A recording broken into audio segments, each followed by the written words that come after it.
Tawagin mo na lamang ako sa pangalang Ramel. Nakatira sa liblib na lugar ng Capiz.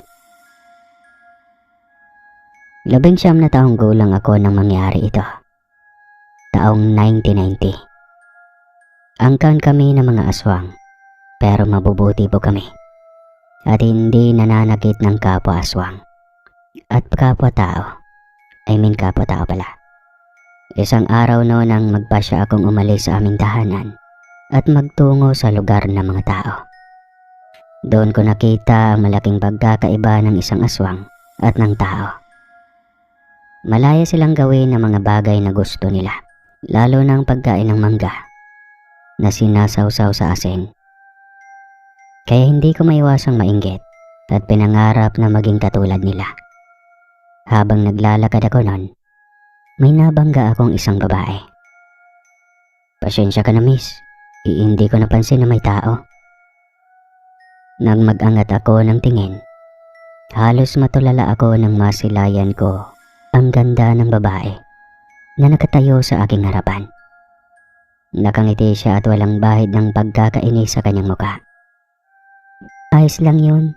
Sa susunod, tignan mo na lang ang dinadaanan mo, ha. Mahirap na kung ang mabangga mo ay suplada. Sa madaling salita, humanga ako sa kanya noon. Kaya simula ng araw na yon, ay lagi na akong umaalis sa amin para puntahan ang nasabing babae. Nagdadahilan na lang ako na pupunta sa kabundukan para manghuli ng hayop na kakainin. Ayaw ko man magsinungaling, pero kailangan. Kapag nalaman kasi nila ang dahilan, baka hindi na nila ako papayagan. Ang pangalan pala ng babae ay Annalisa. Nang marinig kong tinawag siya ng isang matandang babae. Tendera siya sa palengke. At palihim ko siyang tinitignan noon mula sa malayo. Hanggang sa isang araw, nagpasya akong makipagkilala sa kanya. Naglalakad siya noon pauwi sa kanila. Bigla akong sumulpot sa kanyang harapan na ikinagulat niya. Napatitig siya sa akin na parang minumukhaan ako. Sandali, ikaw yung lalaki na nakabangga ko noong nakaraang linggo, di ba? Oo, ako nga. Ako nga pala si Ramil. Ikaw. Inilahad ko ang aking kamay na tinanggap naman niya. Ako naman si Annalisa. Bakit ka nandito? Habang nagsasalita siya, ay nagkamayan kaming dalawa. Wala lang, may pupuntahan lang ako. Ganun ba? Saan ka naman pupunta? Diyan sa puso mo. Kabuang. Na mga sandaling iyon ay sobrang saya ko dahil nagkakilala na kami ng babaeng nagugustuhan ko. Kaya simula ng araw na yon, araw-araw na akong pumupunta sa tindahan para tignan siya at bantayan. Kapag umuwi siya ay lagi kaming magkasama. Sinasabi ko lang na 100 lang kami ng inuuwian dahil nagtatrabaho din ako. May isang pagkakataon noon na hapon, gusto kong lumapit sa kanya noon. Pero hindi ko magawa dahil may dala siyang asin sa isang bayong. Ang asin ay isa sa mga pangontra sa aswang.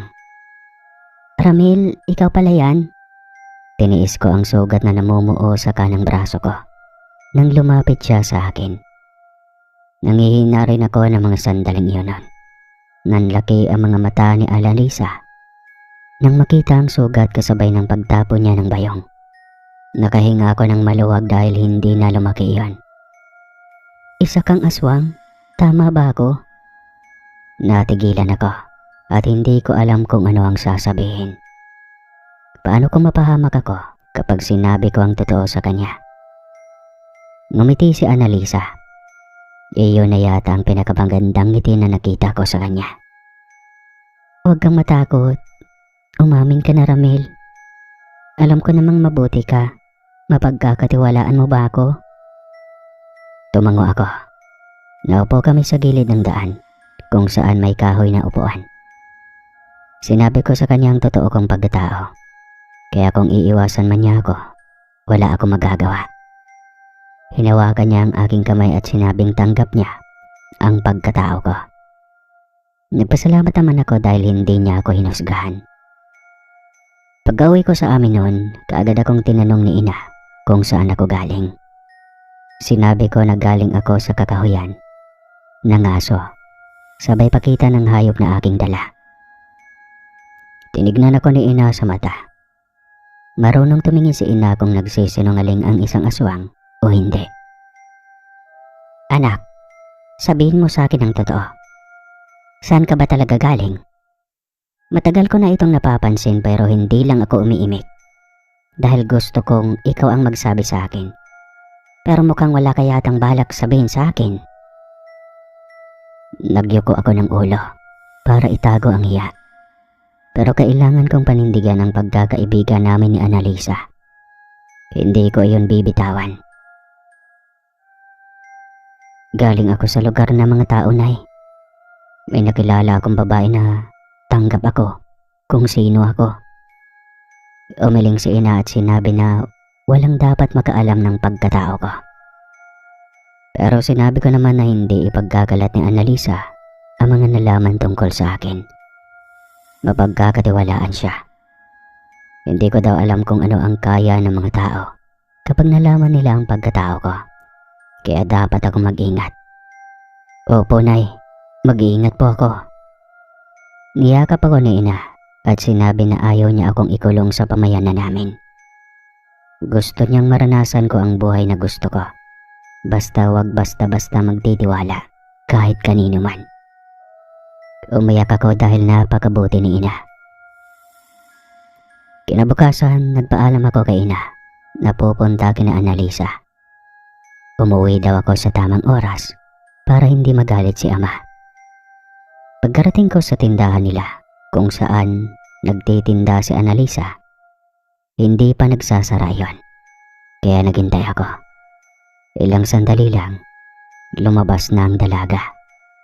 Kaagad ko siyang nilapitan. Oh, bakit nandito ka? Baka pagalitan ka kasi maghagabi na oh.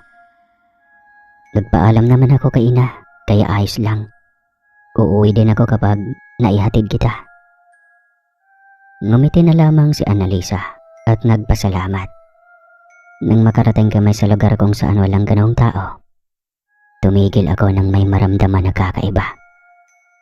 Tinanong ako ni Annalisa kung may problema ba.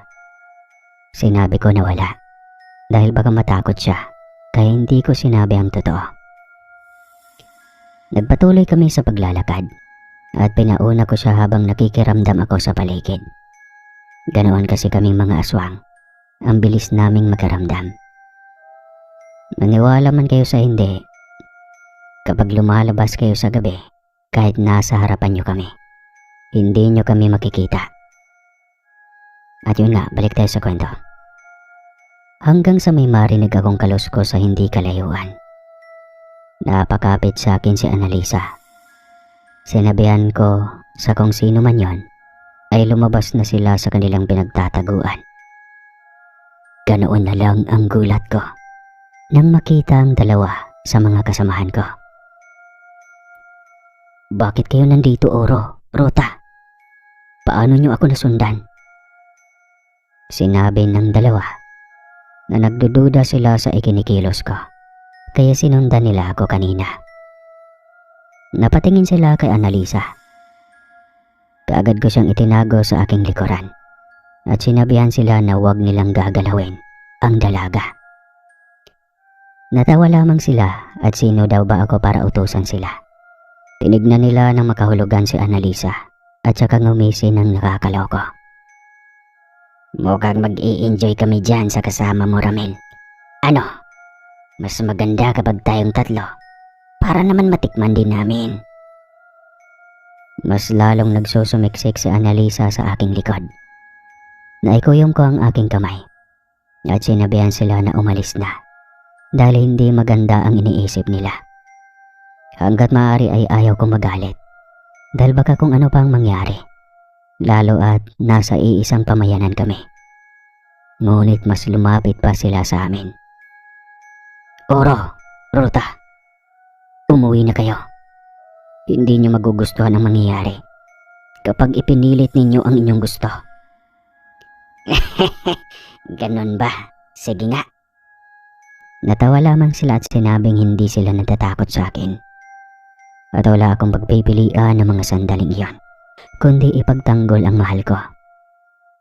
Napasigaw si Annalisa nang biglang magbago ang anyo ng mga kaharap ko. Namula na ang kanilang mga mata. Nagkaroon na ng pangil at matutulis na kuko.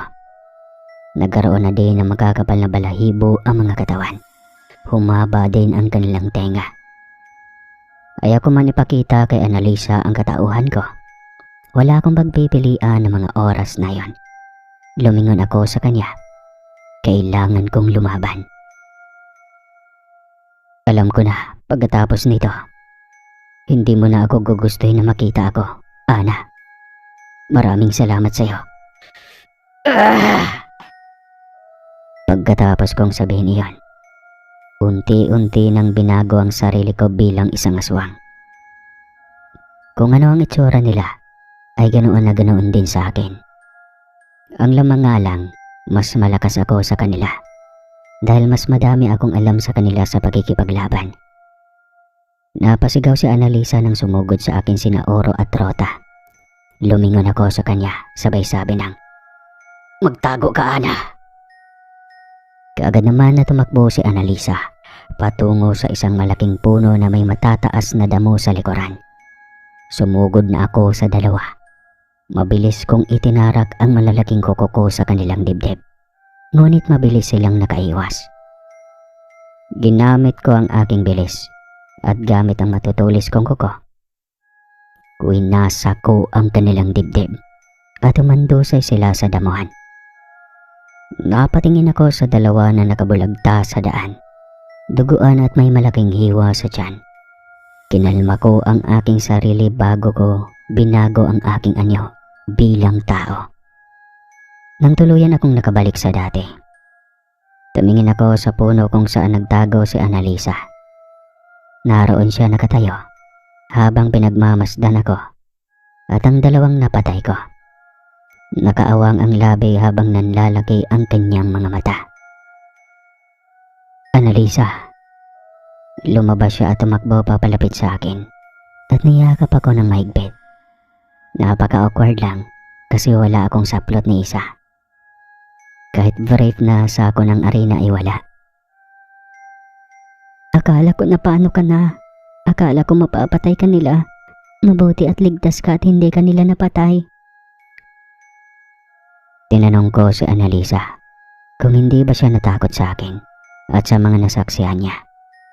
Inamin naman niya na natakot siya dahil iyon ang unang pagkakataon na makakita siya ng isang aswang, lalo na at nakipaglaban pa ako. Pero mas nanaig ang pagmamahal niya sa akin at ang dahilan kung bakit ko yun ginagawa. Tanggap mo pa rin ba ako kahit ganito ang nangyari? Napatay ko sila, Annalisa. Mamamatay aswang ako. Umiling si Annalisa at niyakap ako. Nagawa ko lang daw yon dahil gusto ko siyang protektahan. Kaya nagpapasalamat siya dahil ipinagtanggol ko siya. Na mga sandaling iyon ay labis ang tuwang nararamdaman ko. Dahil nakilala ko si Annalisa. Kaya nangako ako na poprotektahan ko siya sa anumang mangyari. Ilang sandali lang ay naging tao na ulit ang dalawa.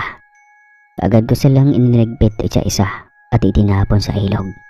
Nung matapos ko maitapon ang dalawa, ay naglakad na kami ni Annalisa papunta sa kanila. Nang makarating kami sa kanila, nagpaalam na siya. Pero nagulat ako nang bigla niya akong halikan sa pisngi.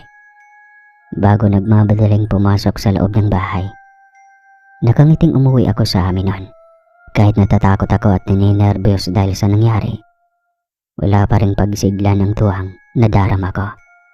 Kasi para sa akin noon, para na kaming magkasintahan. Pagkarating ko sa amin ay nagkakagulo na roon. Hinahanap sina Oro at Rota. Hindi ko alam kung paano ko ipapaliwanag sa kanila ang nangyari. Pero mas may nabuti ko manahimik na lang at hayaan ang nangyari. Lumipas sa mga araw na lagi kaming magkasama ni Annalisa hanggang sa maging magkasintahan na kami. Sinabi ko sa kanya na ipapakilala ko siya sa mga magulang ko. Sa tingin mo ayos lang yun sa kanila, Ramel? Matatanggap kaya nila ako? Basta buong tiwala ko sa'yo, ha? Oo naman. Narito ako para poprotektahan ka. Hinawakan ko ang kamay ni Annalisa at sinabi na matatanggap siya ng aking mga magulang. Dahil mahal ko siya at ipaglalaban ko ang pagmamahala naming dalawa. Nasa ilalim kami ng puno day kalayuan sa kanila. Naglapat ang aming mga labi at dinama ang balat ng bawat isa. Nang hapon na iyon ay may nangyari sa amin ni Annalisa doon sa Talahiban. Unga-unga siya at nangako ako sa sarili ko na ipaglalaban ko siya at hindi ko na siya iiwan. Lumipas sa mga araw at napagdesisyonan na namin na pumunta sa amin. Ipinasuot ko sa kanya ang kwintas para maging proteksyon niya para sa mga kapwa ko aswang. Maghahawa kaming naglakad pabalik sa amin. Nang makarating roon, sinalubong ako ni Ina at niyakap. Napatingin siya kay Annalisa. Ngumiti naman ang dalaga kay Ina. Napatingin ako sa likuran ni Ina. Naroon ang mga ibang kasamahan namin. Sino iyang kasama mo, anak? Pwede mo ba siyang ipakilala? Bumulong ako kay Ina na sa bahay na lang kami mag-usap. Dahil baka marinig kami ng mga naroon. Kaya naman nagtungo kami sa loob. Ina, siya si Annalisa. Yung sinasabi ko sa inyo na iniibig kong tao. Bahagyang nagulat si Ina at napatingin sa kwintas na suot ni Annalisa. Mabuti na lang daw at ipinasuot ko iyon. Dahil kung hindi, baka pinagbiyabiyastahan na ngayon si Annalisa. Tumayo si Ina at nagpaalam kay Annalisa na kung pwede ba daw niya akong makausap. Tumango naman ang dalaga. Nagtungo kami ni Ina sa gilid ng bahay para doon mag-usap. Sigurado ka na ba sa kanya, Ramel? Sa bagay, matatanggap naman siya ng angka natin. Hindi naman tayo binabawalan na magmahal ng tao. Pero simula nang mawala si Naoro at Rota, nagbago na ang tingin nila sa mga tao dahil akala nila tao ang pumatay sa kanilang dalawa. Ngayon, nagpaplano sila na mang-abuso na ng mga tao. Kaya delikado dito si Annalisa. Huminga ako ng malalim at sinabi ang totoo na ako ang pumatay kina Oro at Rota. Ikunento ko kung ano ang mga nangyari at kung bakit ko iyon nagawa. Sinabi ni Ina na wala dapat makakaalam sa nangyari. At dahil sa suot na kwintas ni Annalisa, ligtas siya sa pamayanan namin. Isang araw, nag-usap pa kami ni Annalisa tungkol sa nangyari kina Oro at Rota. Paano kapag nalaman nila na ikaw ang pumatay sa kanila, Ramel? Hinawakan ko ang kamay niya at sinabing hindi na yon malalaman. Nasa likuran kami sa mga taniman ng gulay. Oo, kumakain kami ng hilaw na karne, pero kumakain din kami ng gulay na parang normal na tao. At iyon ang pagkakamali namin dahil may nakarinig sa pinag-usapan namin. Nang gabing iyon, sinugod kami ng kamag-anak ni Naoro at Rota. Sandali, ano ang nangyayari? Si Ama ang nagtanong niyan dahil siya ang pinuno ng pamayanan. Sinabi ng lalaki na siyang nakarinig sa mga pinag-uusapan namin ni Annalisa. Kaagad akong humingi ng tawad at ipinaliwanag kung bakit ko iyon nagawa, pero hindi nila iyon tinanggap. Naging bingi sila. Dahil daw sa isang tao kaya nagawa ko iyon. Kaya nagkagulo. At dahil doon, wala nang nagawa ang aming angkan, kundi ang lumaban. Kaagad kong hinila si Annalisa sa gilid para makapagtago siya. Nalaban ka? Kailangan ko silang tulungan. Hindi ko pwedeng hayaan na matalo ang aming angkan. Umiiyak na si Annalisa at sinisisi ang sarili. Dahil siya daw ang dahilan o punot dulo kung bakit nagkakagulo kami. Niyakap ko siya at sinabing wala siyang kasalanan. Huwag niyang sisihin ang sarili niya. Lalabas na sana ako nang salubungin ako ni ina at sinabihan na tumakas na kami. Hindi ina, tutulungan ko kayo.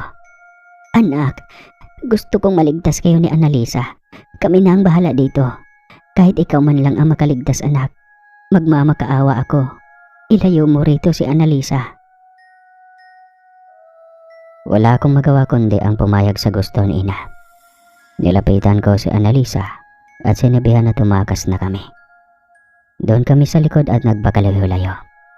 Nang makalayo, napatingin ako sa aming pamayanan. Marami ang sugatan at may nasusunog na mga kubo na gawa sa pawid. Hinawakan ko ang kamay ni Annalisa at umalis na roon. Ang medyo malayo-layo na kami sa mga kaguluhan at sa aming pamayanan, doon kami nakaramdam ng pagod. Kaya nagpahinga muna kami. Kasalanan ko ang lahat ng ito, Ramel. Dahil sa akin nagkagulo ang pamayanan ninyo. Umiiyak si Annalisa. Niyakap ko siya at sinabing wala siyang kasalanan. Nangyari iyon dahil kailangan. Nang ayos na kami, nagpatuloy ulit kami. Nagtungo kami sa kanilang bahay. Nagpapasalamat ako dahil tanggap ako ng mga magulang ni Annalisa. At simula noon, wala na akong balita sa mga magulang ko. Sinubukan kong bumalik doon pagkaraan ng 1 linggo. Pero puro natutupok na mga kubo lang ang nandoon. Paulit-ulit akong bumabalik-balik doon sa lugar. Pero ang nangyari ay tinubuan lang ito ng mga puno at damo hanggang sa tuluyan na silang nawala. Kami naman ni Annalisa ay naging mag-asawa kami. Namuhay kami ng mapayapa at sa tulong ng mga magulang niya ay pinatira kami sa may bukid na sakop ng lupain ng nanay niya. Pero kahit nagsasama na kami, hindi pa rin kami biniyayaan ng anak. May mga nakapagsabi na baka isinumpa ako na magkaaway namin. Sa ngayon ay medyo may edad na kami, pero patuloy pa rin ang buhay. Wakas ng kwento. Hanggang sa muli.